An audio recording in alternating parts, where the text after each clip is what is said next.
Galaxies, why do they grow up so fast? Welcome to Answers News for Monday, May 6, 2024. In today's top story, atheists try to fit James Webb Telescope observations into their models. Guys, I'm Brian Osborne. This is Jessica DeFord, Rocket Rob Webb. And this is Answer News filmed before a live studio audience. If you guys want to clap and make yourselves known to those watching online. That's pretty good. Nice. That ain't no golf clap. That was good. We didn't even practice. You guys nailed it. All right. Well, welcome. Let's jump in right into our first topic for today, James Webb Telescope discoveries challenge evolutionary models. And so basically they discovered some early universe galaxies that grew up surprisingly fast. And they say this means we have to adjust our views on early galaxy evolution. This is something that's happening again and again with the observations coming in from the James Webb Telescope.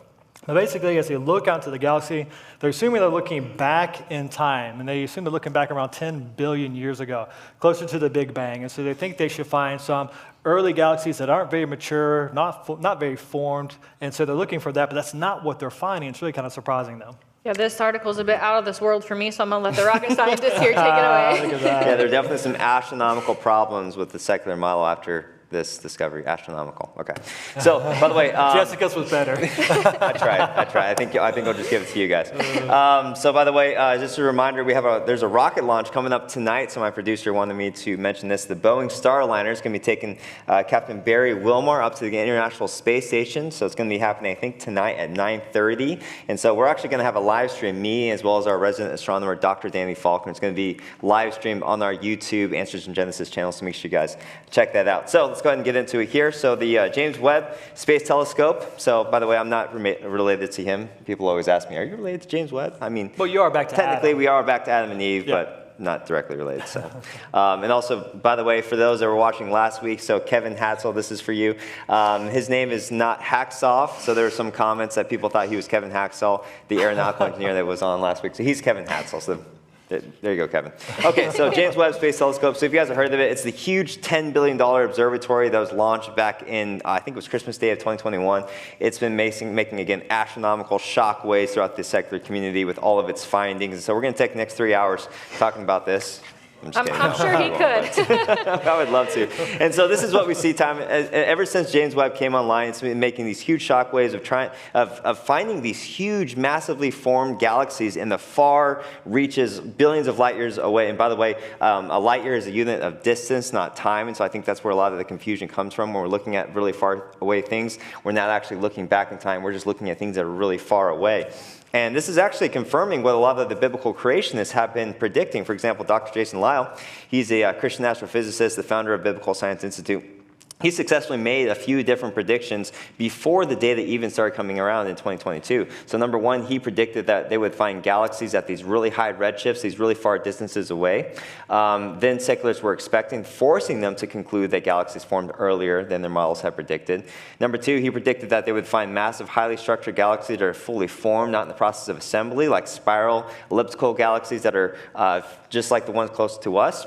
And also, which I think is the big one, detect elements heavier than lithium, like oxygen in the most distant stars that should not be there. And that's exactly what James Webb is continuing to find every year. We're finding more of these, and so it's fulfilling all of these predictions that creationists have been making. Simply put, the galaxies that are really far away look just like the ones that are close by, right? So it's as if these galaxies were spoken into existence by our powerful God, as described in our word. And so these observations are exactly what we'd expect when we start our thinking on God's word. So it's a paradox for the evolutionary worldview. But here's the thing, biblical creationists, we always get accused of not having models that can actually make these predictions. But now you're actually seeing the tables turn, like with this article here.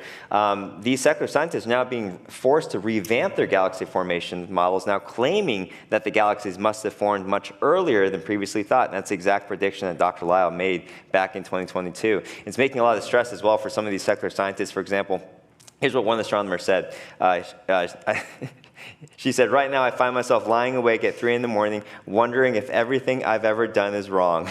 It's like, probably have. That's sad, actually. It's just so sad. Yeah, yeah. And then, If it's relation to the historical past, then Yeah. yes, it probably is wrong. and then there was one more successful prediction I want to read for you guys as well that Dr. Lau made back in 2022, not regarding any of the science, but the predicted reaction from the secular community to the exciting new discoveries. He said, I predict that the secular community as a whole will not be moved by these amazing results from the James Webb Space Telescope. Despite all evidence to the contrary, they will continue to believe in the Big Bang and stars and galaxies spontaneously formed over millions of years. They will simply push these stories to a much earlier time so that they are beyond verification or falsification by our current technological limits. That's exactly what this article is doing here.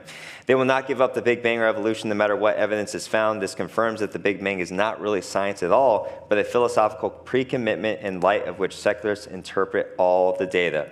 In other words, as we often say at our ministry, it's not about the evidence, it's about the interpretation based on one's worldview, right? Right. Or simply, it's not a head issue. Really, it's a heart issue. So it doesn't matter what the evidence is at the end of the day. They're going to reinterpret it based on their worldview. So it actually takes a lot of blind faith to believe in the Big Bang. Yeah, they keep talking about how surprised they are, too. And it says the same team also found that 10 billion years ago, we don't agree with those dates, the cosmos wasn't quite as disordered and chaotic as previously believed. Well, God is an orderly God. So we would anticipate that, yeah, we would find order and structure in God's creation. And that's what these scientists are suddenly finding and are being super surprised about. But God's word tells us that he upholds all things by the word of his powers. The heavens declares the glory of God. So we see that in his word. We would expect to find order, not chaos. Yep, exactly. And I really like the last line of the article. It says, we have to think, the guys who are seeing these discoveries, we have to think outside of what we thought we knew. Which I'm like, yes, but do that from the beginning. Start with God's word about history, not man's ideas. Start with something you do not know. And then we'll see, will science confirm that again and again? Yeah, again and again. All right, moving on.